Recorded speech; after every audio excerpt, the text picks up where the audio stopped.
Hey squad, Sykes here, and welcome back to another Xbox news video here on InstallationX. And today we have some mind-blowing news to discuss. So if you haven't heard yet, Microsoft are in the process of acquiring Activision Blizzard and King for a deal worth up to $70 billion. So this has come out of absolutely nowhere. I don't think anyone was expecting a deal like this to happen.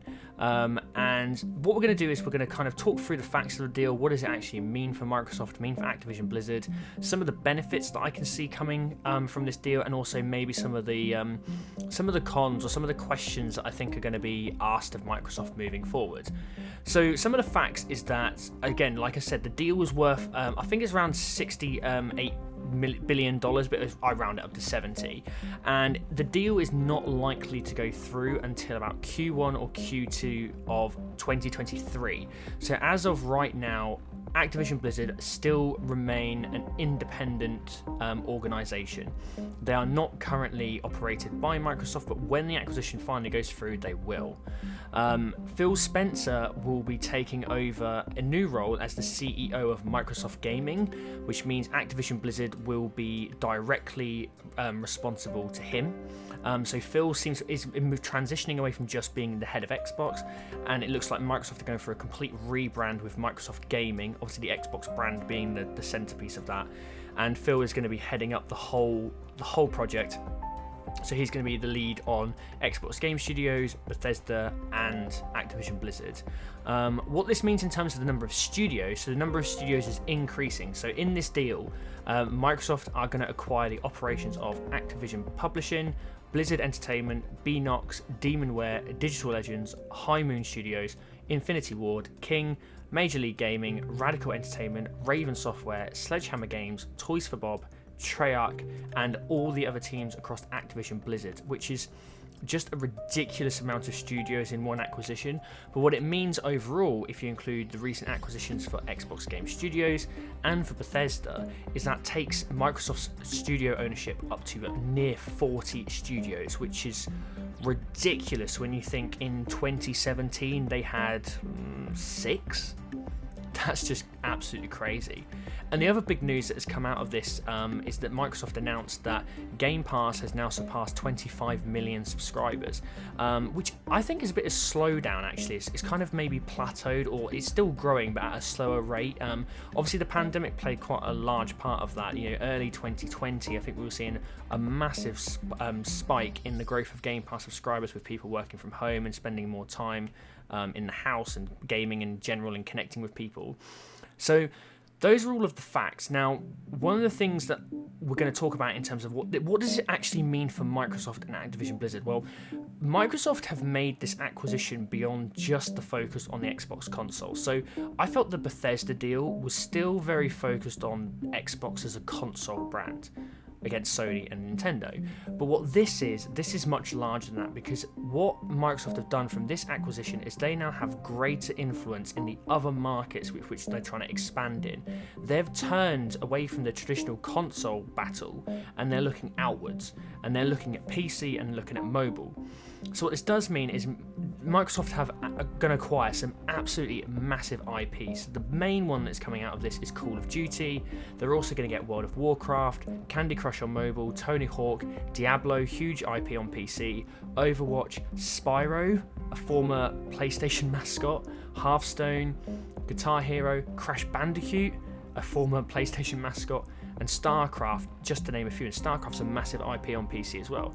So there's all these IPs that we're going to see a lot of legacy games from previous titles coming into Game Pass very, very early once the acquisition comes along. So Game Pass is going to get an absolute wave of previous Activision releases, just like we saw with Bethesda with lots of the old Fallout games and Elder Scrolls games and Doom games and Wolfensteins.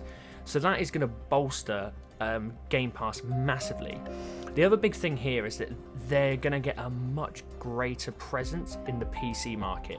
They now own some massive IPs. World of Warcraft, Diablo, and StarCraft are huge PC IPs, And if you put that in line with some of the moves that Microsoft are making in the PC space lately, when you look at acquisitions such as title releases such as Microsoft Flight Simulator, Gears Tactics, Age of Empires 4, they're coming to PC first and then coming to the Xbox Series X later. So Microsoft are really ramping up their production of PC games and becoming a PC publisher before we get these games on Xbox or Xbox consoles. The other thing they're also getting is a much greater increased reach and infrastructure within the mobile space with the acquisition of King. So I think a lot of people aren't really talking about King. King were acquired by Activision in a massive deal in itself, but King, obviously with Candy Crush and some of their other titles as well, it's not something that Microsoft are probably going to actively pursue, but they now have that. That's now, again, another avenue of which they can explore and expand into, just maybe not as vocally as the PC or console space, because there's still quite a stigma about mobile gaming within the traditional video gaming sphere, I guess. And the other thing is, it continues to grow the diversity across all of Xbox's studios. There's going to be more IPs, more games, more diversity of titles, more genres. Hopefully what this is going to mean for Activision is it's going to mean that Xbox are going to start freeing up some of these studios who, many would say are being driven into the ground with trying to shove out, franchise titles like Call of Duty, give them a break, allow them some breathing space and the opportunity to kind of have some creative freedom to create new games and new IP, because that's something that Microsoft desperately need as well. So as much as it's really, really good to have these IP under the Microsoft umbrella now with Xbox, we want to see these studios have the opportunity to flex their creative muscles. So there are all the benefits that I can see coming early doors. There are some question marks around this though, we can't deny this. The biggest one really is we're looking at the recent history of Activision Blizzard. So there's been a lot of fallout from all of the sexual harassment allegations and findings and evidence being provided by different people who used to work at Activision Blizzard, the general workplace culture and toxicity that's developed within the company. And there's going to be some real high expectations on Microsoft and on the executive leadership team to go in there and actually create this positive atmosphere. Now, Microsoft haven't shied away from it. There is a quote in the Xbox Wire article, which I'll link in the description, which is quite clear on this. And it says, quote, "As a company, Microsoft is committed to our journey for inclusion in every aspect of gaming among both employees and players. We deeply value individual studio cultures. We also believe that creative success and autonomy go hand in hand with treating every person with dignity and respect. We hold all teams and all leaders to this commitment. We're looking forward to extending our culture of proactive inclusion to the great teams across Activision Blizzard." So they're monitoring this, they're being very open about this, and they're going to say that they are going to have an impact. Now, depending on what level of impact they have is going to be the big question, because a lot of people are very firmly looking at Bobby Kotick at the moment. So he is the CEO of Activision Blizzard. He's still currently in the post, even though there's been a lot of pressure for him to walk away. And I think there's going to be a real expectancy amongst certain people within the gaming community that Microsoft take quite a hard stance with him and the rest of the leadership team at Activision Blizzard, and they risk quite a public PR fallout if they don't handle this well. And I would say that the momentum with Microsoft and with Xbox has been really strong lately, and they don't want to derail that. So I think they need to be very, very careful and calculated at how they deal with this and make sure that they do actually address this and deal with this. The other thing that's being kind of raised as well is this concern around the monopolization within the gaming industry. Microsoft have spent north of $80 billion by the time this acquisition goes through on acquiring, close to 35 studios in the last, 4 years. That is a massive, massive investment. And again, they've changed their focus, they've changed their strategy in order to fulfill their vision. They need more studios. However, there is a risk now that they are starting to take pieces off of the board from other people, other players, other platforms, and there's a question now of whether that is the right thing to do.